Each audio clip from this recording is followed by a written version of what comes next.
Hi, this is the Business Guy, and today I have a big warning for real estate flippers who buy and sell real estate quickly. Hey, you can make a lot of money quickly, but if you do things wrong, you'll receive the dreaded real estate dealer tax status by the IRS under 26 U.S.C. Code Section 453. So we'll tell you how to skillfully navigate around it to your advantage. And whether you're flipping houses or building a rental empire, understanding this distinction is crucial to optimizing your tax situation. And for more free info, please click the like button, subscribe, or follow my channel. Let's get started. So what is a real estate dealer?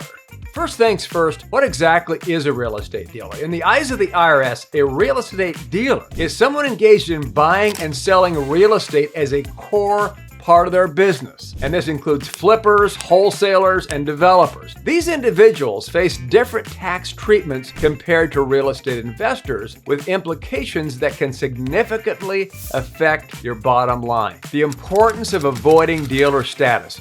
So why should you care about being classified as a dealer? Here are the bad things that can happen when the IRS brands you a real estate dealer. The answer lies in the tax implications. Number one, dealers are subject to ordinary income taxes on their profits. So instead of paying a mere 20% tax, depending on your income, you can get taxed at a rate, as of this video, up to 37% federally. Number two, state income tax. Many states don't charge any tax for capital gains. For those who do, the tax rates are in the 5% range.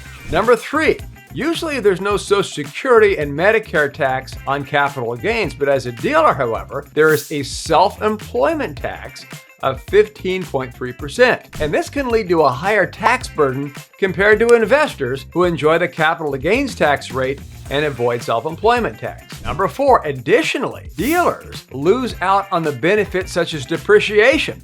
That can be a huge deal. Number five, dealers cannot do a 1031 exchange. Number six, dealers cannot do installment sales where you sell a property on monthly payments and pay taxes over time. Say you make a $300,000 profit on a house and sell it by accepting monthly payments from the buyer. Usually, you'd pay taxes as you receive the payments. Say you sell a property to a buyer on a 30-year loan at 8%. Most of the payment in the first year is going toward interest. So you collect $22,000 of interest and pay taxes on that. But you'd only receive $2,290 of the profit on the principal. A normal 20% capital gains tax plus 12.3% state tax in California on the $2,290, and that's just a $740 tax bill. Dealers, however, don't just pay taxes on the $2,200. Dealers have to pay taxes on the entire $300,000 up front. For example, in California,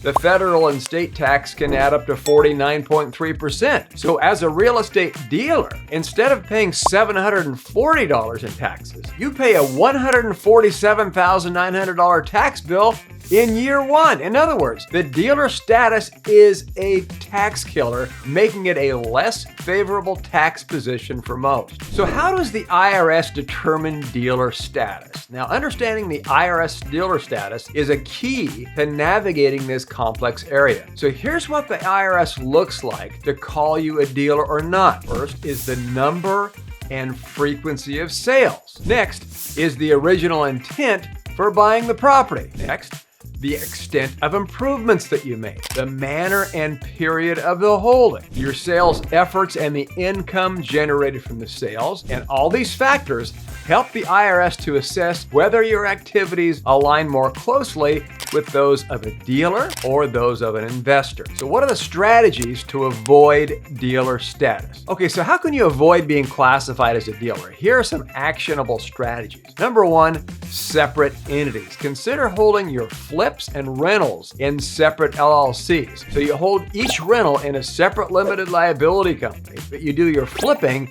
in another company altogether. This clear separation can help demonstrate to the IRS that these are distinct aspects of your real estate endeavors. And that's what we do.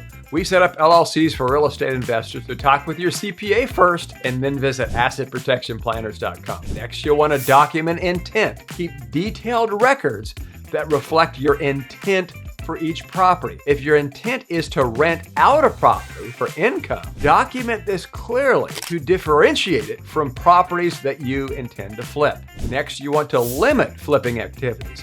While flipping can be lucrative, as we said, doing it too frequently can risk dealer status. And if possible, balance your flipping activities with longer-term investments. Next, you'll want to mind your marketing. Aggressive marketing of properties for sale can signal dealer activity. So be mindful of how you market properties and consider less direct strategies for properties that you intend to hold as investments. Here are some real-life examples. Let's go ahead and look at some examples to illustrate these points. Example number one is Dave Developer, who usually engages in subdivisions. He sells a parcel to a commercial developer. This one-time sale outside of his normal activities could classify him as an investor for that transaction instead of a dealer. Example number two, Bob the Builder has a bunch of lots and he wants to subdivide and sell. One of our clients did this. He sold $7 million in lots, each of them on installment sales. The IRS came in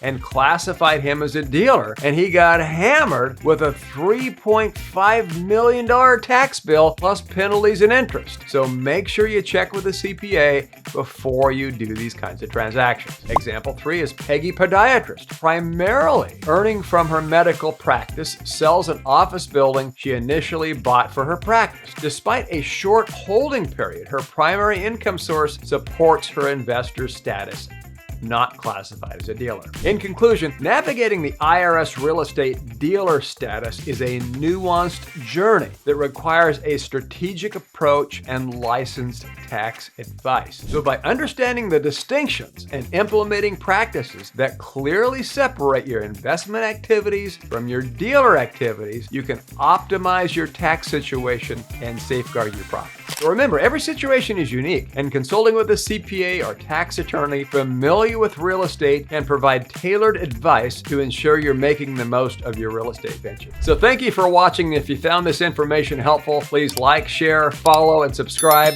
for more insightful real estate and asset protection tips. Until next time, keep strategizing and thriving in your business journey. For more details, check out our description below or my channel for resources and links to further understanding your real estate and asset protection needs.